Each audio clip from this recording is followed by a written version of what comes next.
రక్షణను నిర్లక్ష్యం చేసిన ఎడల ఎలాగూ ఎవరిదంట శిక్ష? మనకి రావాల్సింది, మనం అనుభవించవలసిందని ఎవరు భరించారంట?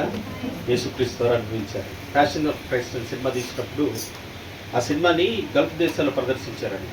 ప్రదర్శించినప్పుడు ఆ సినిమా చూసి మారిన వాళ్ళు చాలామంది అంట. ఆ సినిమా చూసి అదే సినిమాని ఇజ్రాయెల్ దేశంలో కూడా ప్రదర్శించారంట. ప్రదర్శిస్తే యూదులు అన్నారంట వచ్చి, బాబో ఆయన్ని మేము ఇంత భయంకరంగా మేము మాత్రం సిలువ వేయలేదన్నారంట. వాళ్ళు వచ్చి, మీరేలేదు వాస్తవం. ఎవరేసారు సిలువ? ఆయన్ని ఎవరో వేయలేదు.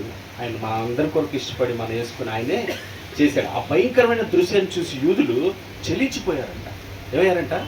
చెల్లించిపోయి, అమ్మో ఇంత భయంకరంగా సినిమాలో తీశారు కానీ ఇంత భయంకరంగా మేము వేయలేదండి అన్నారంట. ఆ సినిమా తీసినట్టు గిబ్సన్ అని ఆయన ఆ సినిమా తీసిన టైంలో మారాడంట. అతను ఆ డైరెక్టర్ అన్నాడంట, నేను చూపించింది కొంచెమే, అంత చెల్లించిపోతే వీళ్ళందరినీ చెప్పానంట, నేను చూపించింది ఎంతంట? కొంచెమే. అది చూసి సినిమాలు కదిలించిపోయి అనేకులు మారు మనసు పొందారంటే ఆయన చూపించింది కొంచెమే. అంటే ఆ టైంలో జరిగినటువంటి సిచ్యువేషన్ ఎంత భయంకరంగా ఉంది అని పరిస్థితి.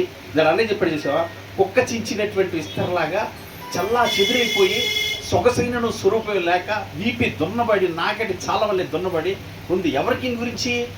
నువ్వు నేను ఉండాల్సిన స్థలం అది. నువ్వు నేను కొట్టినా కూడా నా పాపాలే మాత్రం క్షమించబడండి.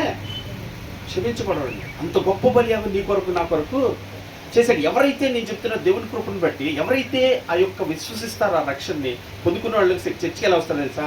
మాకు అది వస్తుందేమో, మాకు ఇది వస్తుందేమో అని రారు. కృతజ్ఞత కలిగి ఈ పాపని నా కొరకు ప్రాణం పెట్టిన వాడు ఎవడున్నాడయ్యా, నువ్వు తప్పితే నీకు కృతజ్ఞతగా మందిరానికి వస్తారు, దేవునికి ఇస్తారు. వాళ్ళు ఏం ఆశించరు. వాళ్ళు ఏమైనా ఆశిస్తారా? ఇది గొప్పది, ఇది అద్భుతకరమైనది, ఇది ఆశ్చర్యకరమైనది, ఇది ఊహించలేనిది, ఇది ఊహలకందనిది. ఏ రీతిగా నువ్వు తలంచుకున్నా నీ కొరకు పరమాత్ముడు మహాదేవుడు వచ్చి ప్రాణం పెడతావంటే అసలు ఊహకందనటువంటి గొప్ప అద్భుతాన్ని ఏం చేశాడంటే యేసుక్రీస్తు వారు చేసి చూపించాడంట.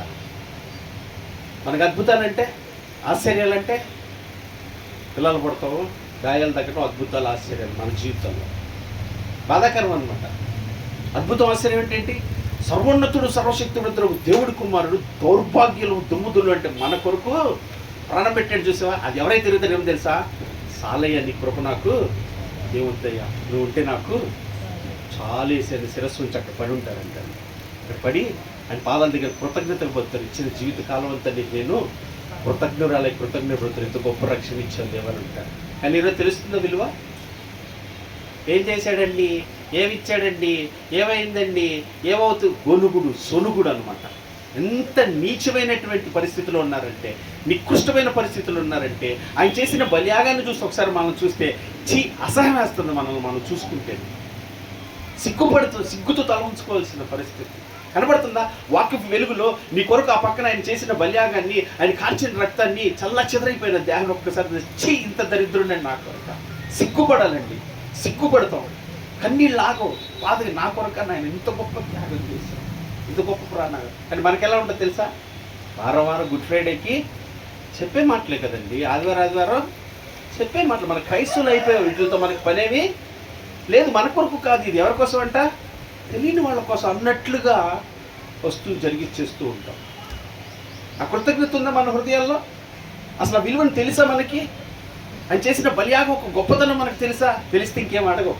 అంతకన్నా గొప్పది ఏది లేదని నీకు నాకు తెలిసిపోతుంది. చాలు దేవా, ఇంకొద్దు, నాకేం అవసరం లేదయ్యా.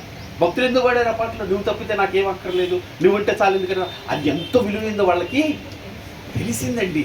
ఇంత గొప్ప రక్షణ ఇచ్చావు దేవా, కృతజ్ఞతగా బతికారు. ఎప్పటికొస్తాయి మనకి ఇవన్నీ? ఎప్పటికొస్తాయి ఇవన్నీ? ఎప్పుడు తెలుసుకుంటాం ఇవన్నీ? వాక్యం చదవబట్టే, ప్రార్థన చేయబట్టే, మందిరానికి రావాలంటే, చెప్పిన మాటలు వినటానికి కూడా ఇంకానా ఎంతసేపు అవలేదా? ఇంకా ఎంతసేపు చెప్తారు? రేపొద్దున ఎంతసేపు ఉంటావు మరి అక్కడ? రేపొద్దున ఎంతసేపు ఉండాల్సి వచ్చిద్దాం మరి అక్కడ? మా అత్తయ్య ఉండేది ఒక ఆవిడ, అలాగే మధ్యాహ్నం 3ంటికి బయట ఉండేది. మేము అందరూ పనులకి వెళ్ళిపోయేవాళ్ళం, బయటే ఉండేది ఆవిడ. అంటే రేకుల కింద, బయట మరి రోడ్డు మీద కాదు, అటు కూర్చోండి. నేను సాయంత్రం 5:30కి వచ్చినాక, ఈ ఎండలో ఎలా ఉంటున్నాను, లోపల ఉండొచ్చుగా తలుపు తీసుకొని అంటే, అయ్యా ఈ రేకుల కింద నేను ఉంటుంటా పర్వాలేదు, కానీ యేసుక్రీస్తు వారు నా కొరకు కలవరిశిలో మండు టెండలో ఉన్నాడు చూసావా, పాపం ఆయన ఎట్లా ఉన్నాడు అన్నయ్య అంటే కళ్ళంటి నీళ్ళు ఆగలేదు. నీకు కలిగింది ఆ జ్ఞానం. గుడ్డని నాకు కలగలేదు, ఇంకా దేవుడిని ప్రకటిస్తున్నాను కానీ నాకు రాలేదు ఆ జ్ఞానం. నీకు వచ్చింది గుడ్డిదనివైనా, నువ్వు ధన్యురాలు అనిపించింది. క్రైస్తవులని చెప్పుకుంటే మనకు తెలియట్లేదా విలువ? క్రైస్తవులని చెప్పుకుంటున్న మనకి అసలు ఎంతదో తలంచుకొని సంతోషించవచ్చండి, తలంచుకొని ఆనందించండి. నిందల అవమానాలు ఎలా పడ్డారు వాళ్ళందరూ? దాన్ని చూశారు ఆ సిలువని. నా కొరకు ప్రాణం పెట్టారు. ఈ నిందల అవమానాలు నీవు నాకు ఇచ్చే మహిమ ఎదుట ఇవి ఎంత మాత్రం ఇవి అన్నాడు. ఎంత మాత్రం ఎలా అన్నారు? ఆయన కొరకు చేసిన బలియాగం చూసి నా కొరకు ప్రాణం పెట్టిన గొప్పది. ఇది ఎంతటి దేవా, ఏ పాటి ఎంతకాలం ఉంటాయి నాకు? అంతకాలమే. ఆ మహిమ ఎదుట చిన్న వచ్చింది. ఆ విశ్వాసం వస్తుందా? ఆ ధైర్యం వస్తుందా? ఆ నిరీక్షణలో ఉంటున్నావా? కేవలం నామకార్థ స్థితిలో ఉంటున్నావా? ఎంత గొప్ప త్యాగం చేశాడు. ఎవరి కొరకు? ఎవరు నమ్మారు? నమ్మారా? అమ్మారా? నమ్మారా? అమ్మారా? అమ్మేసుకుంటూ ఉంటాం. దేనికోసం? తిండి కోసం, నిద్ర కోసం, పనుల కోసం. ఇంక వివిధ పనులకి ఏం చేస్తూ ఉంటా? ఆయనకి ఇవ్వాల్సిన సమయాన్ని తీసుకొని అమ్మేసేస్తూ ఉంటాం. ఈరోజైనా